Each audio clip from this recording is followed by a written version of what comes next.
There's all sorts of people named. Some are close, some were involved, some may have been involved, some were probably not involved. And the key is that thank you for clicking on this inaugural episode of Epstein Central. This here is going to be my Epstein dumping ground. This is not my main channel. My main channel is the Golden Belt Buckle Podcast. And on that channel, if you haven't checked it out, please go check it out. On that channel, I typically talk about all things transportation related. And when things are kind of dead in the news or they're just repetitive and I don't find anything interesting to talk about, I'll go off the beaten path. I'll get talking about something else. And in this case, since the Epstein files have dropped, I have not been able to get enough of these files. I've been looking at them daily, and so enough that I realized I'm not just going to post the odd video here and there. I'm probably going to post several videos over the coming weeks.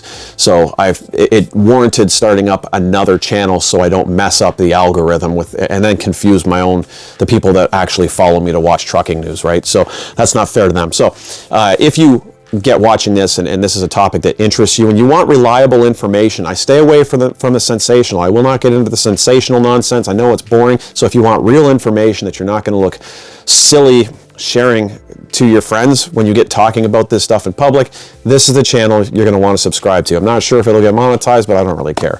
So that's what we're talking about. We're talking about the Epstein files. So the first episode on this inaugural episode, we're just going to ask a simple question, okay? Because I already kind of talked about it on my main channel, but we're going to revisit it again because I think it's appropriate. We're going to ask what the files are and what's the context, right? And I'll explain to you what I mean. On social media, I've seen people that look to me like they're either completely ignorant. I'm not judging you because I'm ignorant too. I'm just as dumb as everyone else, okay? I don't have time to read everything. But I've seen people who are either ignorant or they're purposely trying to spin a narrative, hoping that people who are ignorant will not actually check for themselves. So they're posting memes, which is a horrible place to get your education from, but they're posting memes on Facebook and Instagram and LinkedIn and about this person or that person has been named in the Epstein files. And then because they're named in the Epstein files, that associates them closely with Jeffrey Epstein, which on the surface makes them look guilty. So your politician is a pedo. Their politician's a pedo. Everybody you don't like can be painted as a pedophile, right? Or a child abuser. And so I think that's kind of dangerous, right? It's intellectually dishonest. Okay, so the question is that the question I have when I read any of these memes or see any of these accusations is, what are the Epstein files, and what is the context that someone's name has been mentioned? Because it doesn't matter how many times someone's name has been mentioned. If somebody is one of the powerful elites and there was a reason for Mr. Epstein to contact that person, it could have been a legitimate reason. He could have been calling a stockbroker, and because that stockbroker was asked by Mr. Epstein to make an investment on his behalf, that stockbroker's phone number is now in the files. If he sent an email to anybody, they are now in the file. So what is in the file? The file contains all sorts of documents from anyone who was either closely, intimately associated with Mr. Epstein to people who had nothing to do with him, right? So you have starting with Mr. Epstein, just himself. Yes, you have emails between him and Ghislaine Maxwell, right? You have emails between him and other employees that worked for him. And you also have emails between him and contractors that he dealt with. You have emails between him and the very people that the victims were, the very type of people that the victims were claiming were abusing them. So royalty, politicians, business people, academians, right? You have all sorts of people being mentioned. You have receipts when let's say he placed an order or had someone else place an order for some tickets. So I think the WWE Raw was mentioned. Peter Pan the musical was mentioned, which is kind of weird for him.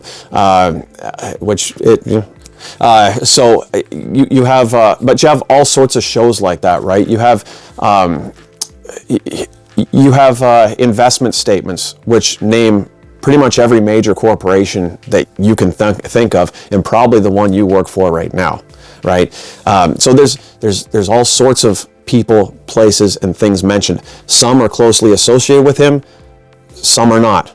And when you read these documents, as I said, the types of people that are mentioned, you start, as one person had said, and I agree with them, you get levels to this association with, there's the intimate level where you have people who are of royalty, who are politicians, business people, high-level academians, possibly some employees who were in on what he was doing. This inner circle, this child abuser circle, right? You have, going out from there, you've got, like you got the Mr. Trump saying in the document, everybody knew what was happening, right? You've got testimony from a taxi driver who called the police, who was told to drop off 2 young girls to his place. You've got a guy who worked at the airport who said he routinely saw Mr. Epstein coming in and out of the airport, him or Ghislaine, with young ladies, right? So you got people that kind of had an idea something weird was going on with this guy. And then you got other people who, trucking companies that are specifically mentioned, who just did, they just did contractor work for him. So he needed maybe a load of gravel brought in for one of his estates or whatever, right? Contractors that needed to go in and do some work on his estate. So there's all sorts of people named. Some are close, some were involved, some may have been involved, some were probably not involved. And the key is that when you read on Facebook, let's say that Mr. Trump or Mr. Carney, for example, 2 high-level politicians, you see that they're named. You need to ask yourself, what's the context? One of the biggest blunders was that it's actually embarrassing, was people saying Mr. Carney has been named, 68 times?